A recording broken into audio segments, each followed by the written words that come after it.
If looks could kill, I'd be a smoldering heap of ash.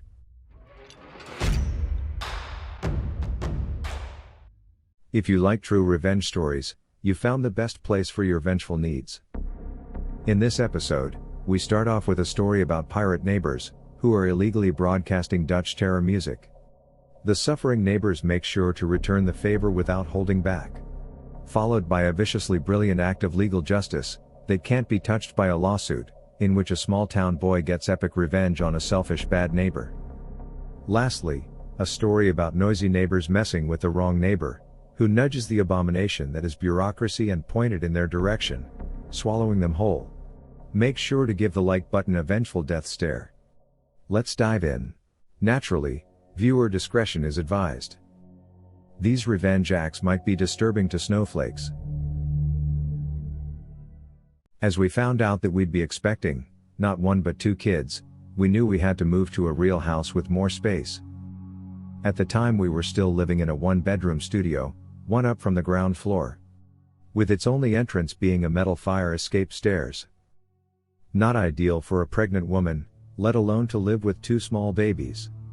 So, we found a privately leased house that was newly renovated and had all the room and a large garden we were looking for. Signed the lease and immediately collected the keys. As the owner drove off, the woman next door comes up to me. She immediately starts demanding we not make noise before noon, as her boyfriend works nights and sleeps in and a whole bunch of other do's and don'ts. So right off the bat we knew, trouble incoming. As the house was fully renovated and not much had to be done, we were like, let's not poke the bear, we'll do the things that make noise after noon.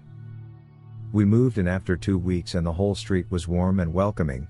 My wife was almost due giving birth to my twin daughters, and some offer help with anything we needed, real kind people. They also told us about our neighbors. Nobody liked them.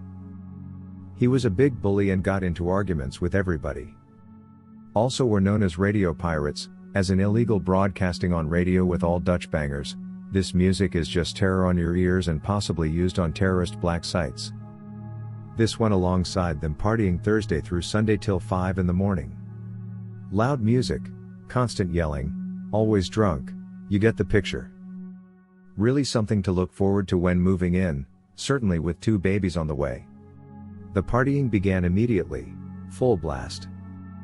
Real classy for someone demanding to be quiet when douchebag needs his beauty sleep. Then one day, my father-in-law came to put new grass in. He has his trailer parked at the back of our houses, which is public space. Not according to him though.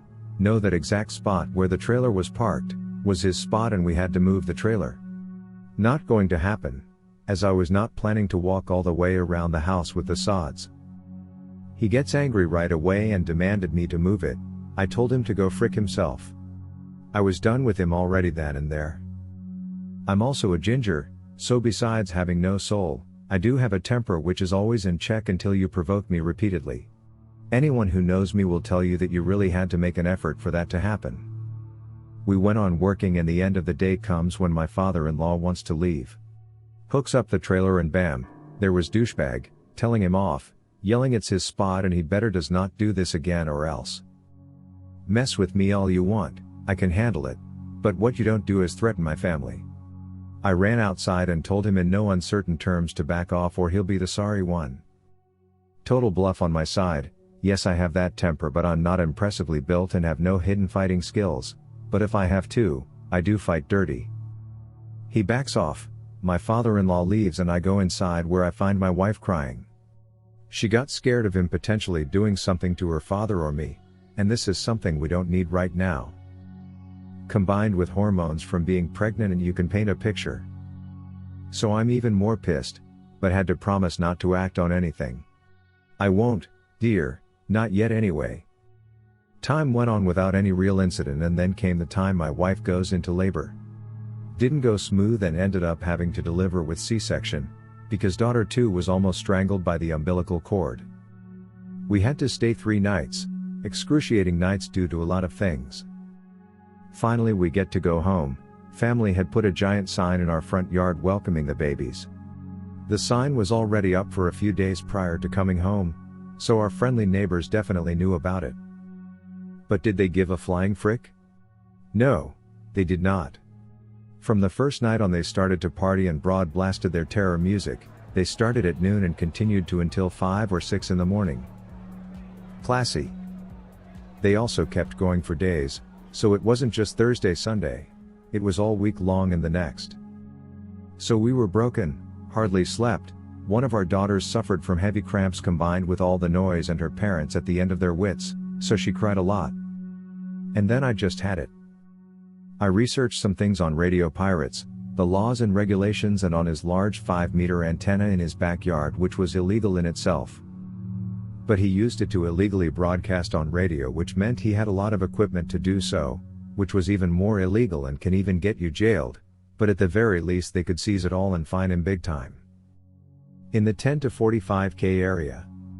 Now, I did not immediately turn him in, but instead went looking for another house to lease first.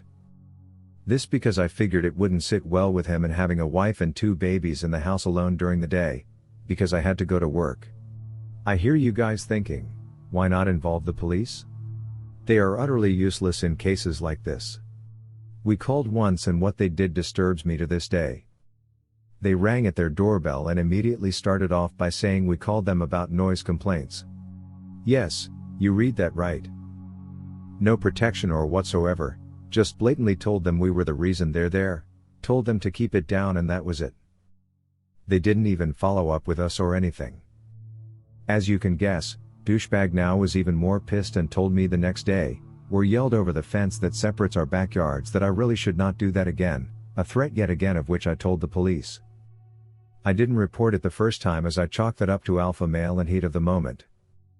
But without witnesses to corroborate, nothing could be done yet again. Some days later I walked out the front door and he just stepped out of his car.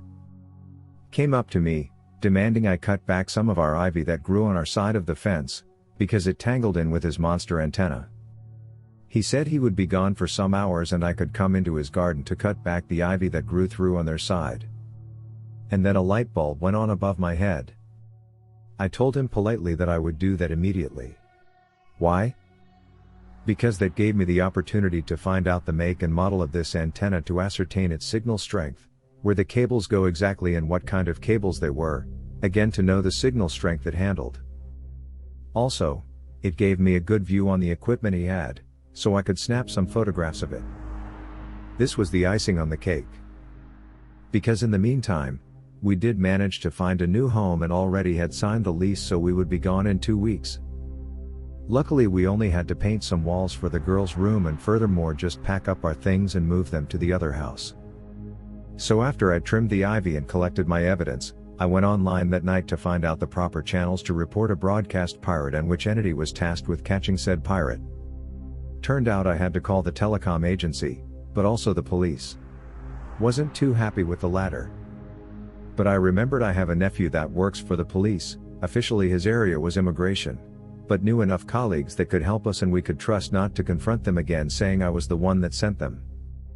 That was extremely important for our safety when doing what I was doing. So I gave both the agency and the police all evidence I collected, pointed them to the frequencies he pirated so they could listen in. Then they started a neighborhood investigation, which wasn't really necessary, but this was to cover our asses to make it look like he got caught by accident, because they had an active investigation in our area.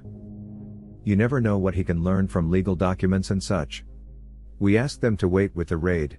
Yes, they raid pirates' houses, preferably in the early hours of the day because of his beauty sleep, rendering him incapable of fleeing or hide evidence, etc. We moved 2 weeks later and they raided him 2 days after we moved. All of his equipment, computers, radios, cell phones and his car were seized. He left in cuffs, his wife did too, for making a big scene and tried to interfere. All of which was live reported to me by one of my ex-neighbors who were equally ecstatic about this. It turned out, this wasn't the first time he got caught but his third time. His car had no insurance on it and failed the vehicle safety test. This would normally have no big consequence, because he didn't drive it while raided, but they had the guy surveilled on for a week and that definitely meant he was seen driving it while not having insurance or safety approved. He was fined somewhere around 30,000 euros, went to jail for 12 weeks and everything seized was destroyed except the car. His wife got to do 40-some hours community service. They had to sell the house, which made for very happy neighbors as they too were over and done with them. Like I said, I do fight, but very dirty. You have to really make an effort for me to get to that point. They did and suffered. Over a year later, when shopping groceries, I encountered them. With the foulest of looks, if looks could kill, I'd be a smoldering heap of ash. This is a brilliant revenge story, so settle back and relax. This one comes from my boss, who lives in the small town where it occurred.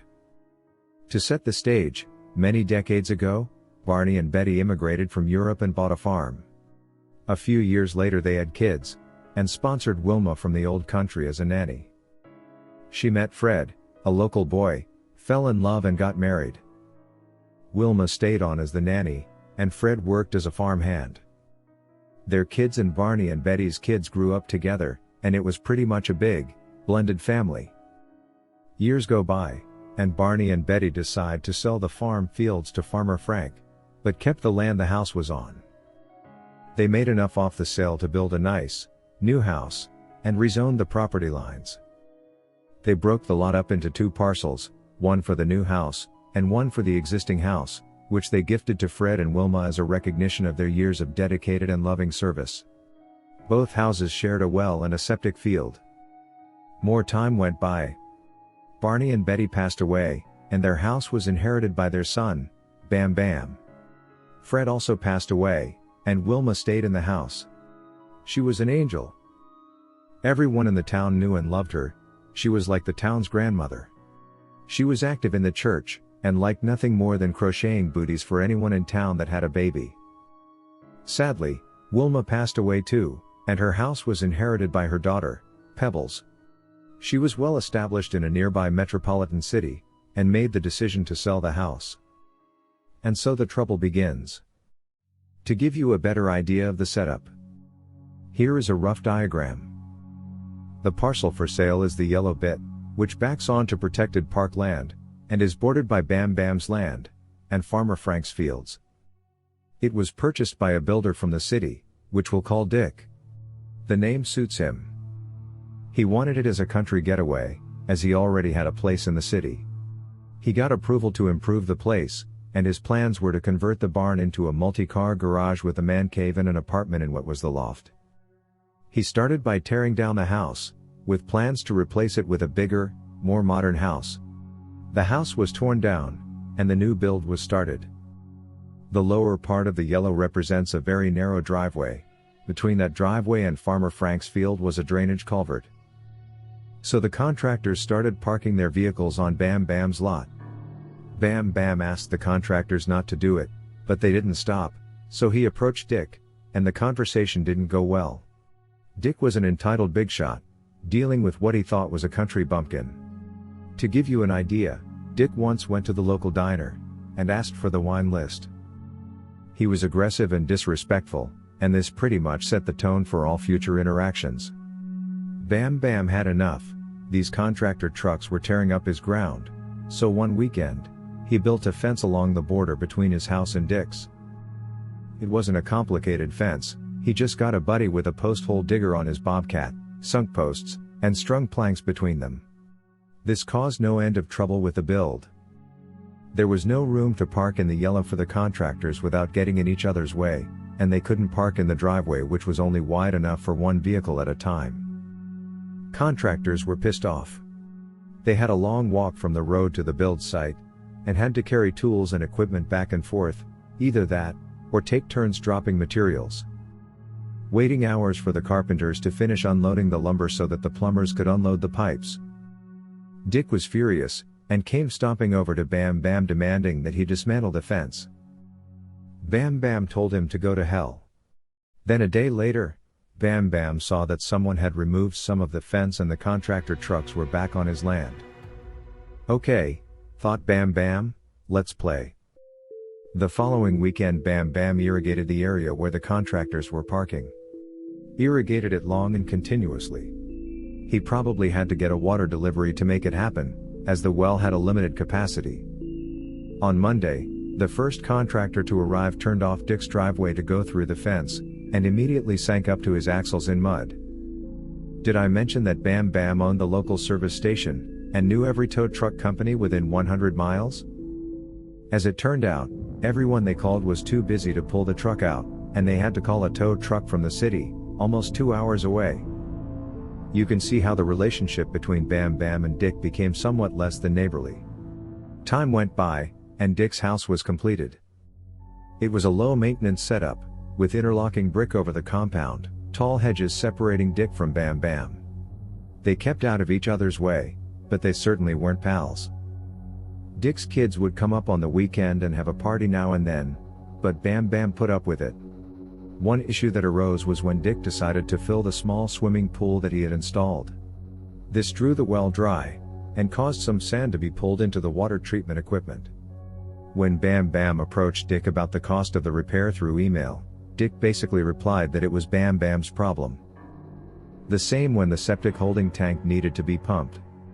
Bam Bam offered to split the cost of the pumping, and Dick refused to part with a dime. Years passed, and Dick decided to list the house for sale.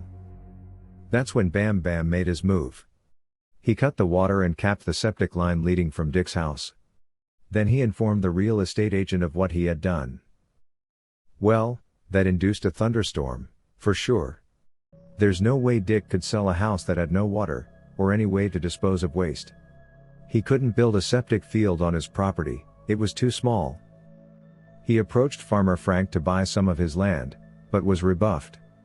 His only option would have been to install a septic holding tank, but the only place to put it would have been right in the middle of his compound, and septic tanks can be quite aromatic.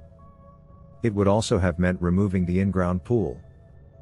Dick tried to argue in court that he was entitled to access to the well water and the septic field. But Bam Bam won, arguing that Wilma and Fred were given water and septic as a courtesy, and that there was no contractual obligation to provide Dick either well water or septic access. There was nothing in the deed to Wilma and Fred that could be grandfathered in, and Dick's emails refusing to pay for maintenance to either system was the nail in the coffin. The property sat vacant and unusable for months. The price dropped through the floor, and the few people that expressed an interest in the property approached Bam Bam with varying offers of cash to restore service. Bam Bam declined. No offers were made to Dick for the house. Finally, Dick did receive an offer from a numbered corporation, an offer that was about a quarter of the asking price. As is, with a statement that the buyer was aware that there was no water or septic service to the property. Without much choice, Dick accepted the offer. And that's how Bam Bam bought himself a beautiful, modern country home, at a steal of a price. He reattached the water and septic in an afternoon, and moved his furniture down the driveway. He rented his old house out, for extra money, and had the numbered company negotiate with himself for an arrangement for perpetual use of the well and septic, thereby jacking the value of the house by a factor of 4. Later, if he decides to sell it, he'll be making a massive profit. Bam Bam now enjoys a country paradise, and is the social king of the hill in his town. All because Dick decided to be a dick. This is a story of how patience is key, and how letting someone else get revenge for you is by far easier than doing it yourself. I live in one of those doubled up houses where they build 2 houses adjacent to each other with mirrored layout, so we share a wall but are otherwise completely separate. For years, the house next to me belonged to a nice old lady who you never really noticed or had any trouble with. When she died and the house was resold, the troubles began. The target is someone who I will refer to as Jack Sparrow, for reasons that will become clear later. Jack owns a sizable construction business, does some real estate on the side. He buys the house and rents it to a bunch of foreign construction workers that work for his business. I say foreign, because it is relevant to the story. There are rumors Jack is doing some shady stuff to have these work for him dirt cheap, by claiming that they're national workers in their native country, and paying them according to that wage, and not the much higher minimum wage of my country. Not exactly on the up and up. Possibly unreported labor as well. Anyways, he stuffs 4 to 6 of these in said house for them to live while they work here. Now I do not have anything against foreign construction workers. But these guys living next door have two traits that are very problematic. They are extremely loud and they do not give a frick about anyone else. We're talking non-stop music and partying, starting Thursday evening throughout the entire weekend, until they leave at 5 a.m. Monday morning to go to work. Seriously, I don't know how or when they sleep. It is literally non-stop. We're talking, I'm wearing headphones but still cannot hear my own sound over their music loud. Since it would appear that they've designated the living room, adjacent to the shared wall, as the party room where the fun happens. At first, I do the neighborly thing and just suck it up, thinking it's just one party, just one weekend. After the third one in a row, I go over to ask them to turn it down, since night disturbance. It's technically illegal to blast music this loud, terrible on the street and across the street by my other neighbors who have also complained. I'm met with a half-hearted "so sorry, we'll fix." Except nothing changes. I go over several more times, each time angrier, each time met with, "but it's not loud. If I can hear your music in my own house, over my own TV and music, I would say that it is in fact, too loud." I contact Jack, since he is their landlord, and explain the situation, after which I'm met with an abrupt "sorry, not my freaking problem." Basically, Jack told me to get fricked. So I involve police, and call them every time things get out of hand. After about a dozen calls, sometimes even twice in the same night, it is clear that even regular police interference doesn't help the situation. I should mention that I am a lawyer, so I know what the next legal steps are. I also know that other than a token paper from a judge saying their music is too loud, I'm not really going to get anything.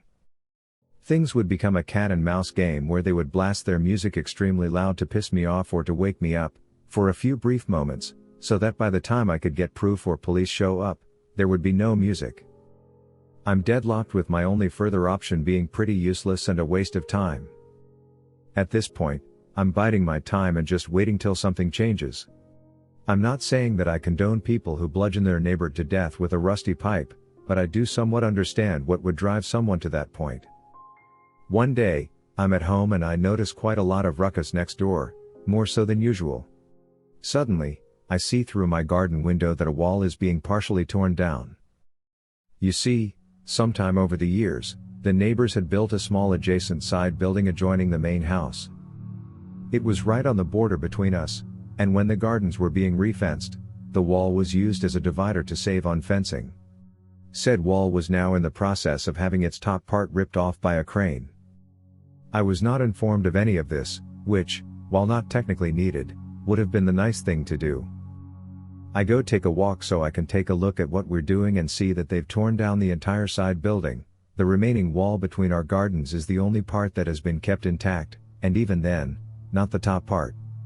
Being a lawyer, and specifically, a construction/permit lawyer, I know two things. Do like this is not allowed without a pre-approved permit from the city. There is no way in hell they have said permit, as I would have seen the application for it. I regularly have to check the public online application to see what permits are being applied for my job, and when I do I tend to look over to my own area, just so I can keep up with what is being planned in my area. This is it. The moment I have been waiting for. The situation has changed and the time has come to exact revenge. A quick email sent to the municipal authorities lets me do my civic duty of reporting a potential crime, the fact that someone is building or demolishing without a permit. Since this is a simple report, no response happened since I'm not an official victim or anything yet. Since no further construction happens for a few days and everything was removed, I assume that was that and they would only tear down the side structure, since it was starting to fall apart due to age. Neighbors have moved all their stuff that was in said building onto their lawn and haphazardly covered it with a tarp. The next week, more construction materials are being delivered and construction starts. I send a new email to city services, with new pictures, saying that apparently, there is more planned, and that I hope they undertake the appropriate action. Instant response less than an hour later. They'd called Jack after the first time to inform him that what he was doing required a permit, and he had assured them that he didn't know that. BS, he's in construction, of course he knows, and that he would stop construction and request a permit.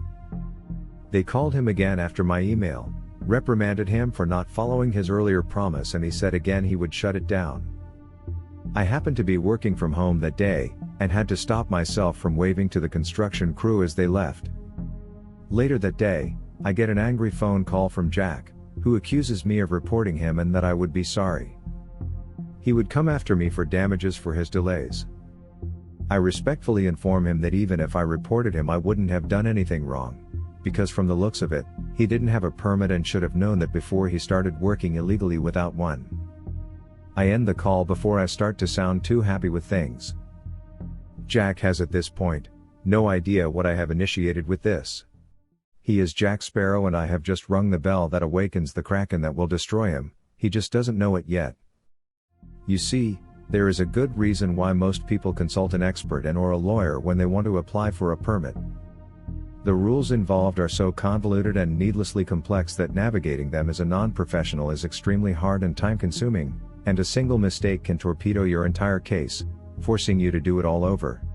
I have killed entire projects and have seen clients' projects killed, by pointing out that on page 127, section 35(1)(a), something was left blank that should have been answered. I did some digging and found out that the previous owners of the houses had actually consulted each other about the side building, and agreed on making the wall the divider between their gardens. So much so, that they shared the costs of it. And the ownership? That wall that he destroyed part of? It was also my wall. Which of course, means I'm entitled to damages, but that is not the important part. The important part is that he needs my permission, to do anything to that wall. So when he applied for a permit a few weeks later, I went to City Center and looked at the application. Added bonus, neighbor stuff is still out in the open, covered by just a tarp for weeks now, since they expected this to be a quick smash and replace job that would take a few weeks at most. When I went to look at the application, I noticed that they were planning to do some stuff to said wall that I owned 50%. So I filed a complaint, following proper procedure, about the permit, namely that even if granted, it could never be executed, since Jack needed permission from me in regards to the wall, and he didn't have it, nor was I intending to grant it. This should kill his permit, since permits cannot be granted if you know in advance they cannot be realized. No sense granting a permit to build a certain kind of house when you know they're never actually going to build it. Now, Jack was a bit of a smooth talker, and as a construction entrepreneur, had his connections, and permits are a political decision here just as much as a legal one. So despite a 100% correct legal objection that should have killed his permit, it went through. He actually called me about it to gloat a little. No worry, one can appeal a permit in my country. The only requirement is that you pay a €100 fee, which I gladly paid. The appeal instance is a subnational instance, and does not care one bit about Jack's political ties or the half-hearted bullcrap that the city officials wrote to justify granting the permit, in spite of the concerns I raised. They terminate his permit without any hesitation on the aforementioned legal grounds. Jack sees his permit blocked until he fixes the issue, which he can't, because I'm not really inclined to agree with his plans for our wall, you see. At this point, going through 2 lengthy procedures, it has been over 7 months. The neighbors have had an unfinished construction project in their yard the entire time. They were forced to store their stuff elsewhere, something that was always supposed to be a temporary thing for a few weeks while we build, turned into something that was taking months, with no end in sight. But wait, there's more. The above was the administrative part of the matter, him getting the permit. Now doing construction work without a permit is also a criminal offense. And of course, my report got passed around to the appropriate instances, so now Jack was also the subject of a criminal procedure for construction offense. Not only did he risk fines and jail time, he was a construction business and used his own construction business for the work he did on the property. So his company was also on the hook, and one of the sentences that can be given in these types of crimes is to be prohibited to do construction or construction-related activity as a business, either permanently or temporarily. Not only was he personally on the line, his entire business was as well. During this debacle, Jack tried to sell the property. This didn't really go too well because of a few reasons. 1. The property was inflicted with an illegal situation. The demolished side building was torn down illegally, and until said illegal status was resolved, it would stick to the property. Which tends to kill the property value quite a bit, since nobody wants to buy something that they'll have to spend time and money on to make legal again, by either rebuilding the torn down building, or getting a regularization permit for it. Made even worse by the fact that he applied for said permit and had it denied, so he couldn't even claim that said permit would be super easy to get. Secondly, is Jack never intended to sell the property in its current state. What he has done in the past, is buy cheap old houses like the one next to me. He puts some of his crew in it, who can't complain about the subpar accommodation. They thrash the place because they don't care and he lets them, then when the place is done, he tears it down and sells it to a developer or develops it himself. However, due to his construction crime and the accompanying status for the property, step 2 was not an option. He couldn't renovate it the way it needed to be, small renovations would not be enough, because covering the crime was always a requirement in any permit he would request for the building, and because of me, he couldn't cover it. Couldn't sell it either, because the place was trashed, and any developer looking at it would dip out when they realized there was a construction issue and a vocal neighbor who would oppose anything big that they would try to do there, lost of easier properties to develop than that one. In conclusion anyway, that is where we are today. Jack is staring down the barrel of a criminal court procedure that is about to happen where he is risking his business and livelihood. His existing projects also gather special attention from city services now, since he is now outed to them as someone who cuts corners on permits and regulations. He cannot really sell the property unless he cuts a massive loss, since in its current state it is absolutely trashed. He cannot develop it or sell to a developer, because all development plans involve the adjoining wall, which he cannot use in big ways unless he gets my permission. The rowdy neighbors are stuck living in a smaller house than what they had, in a place they trashed but that cannot really be renovated or fixed in the major way that it needs. They have quieted down a lot, possibly because Jack blames them for his current situation, which isn't wrong, I suppose.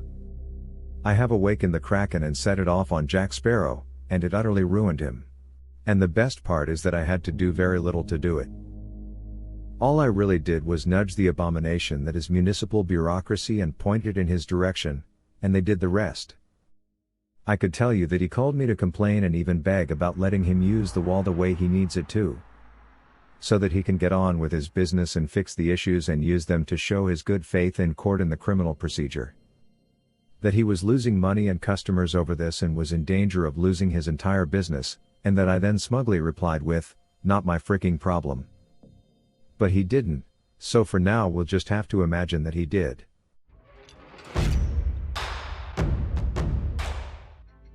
Thank you for enjoying this episode, which was made with artificial love.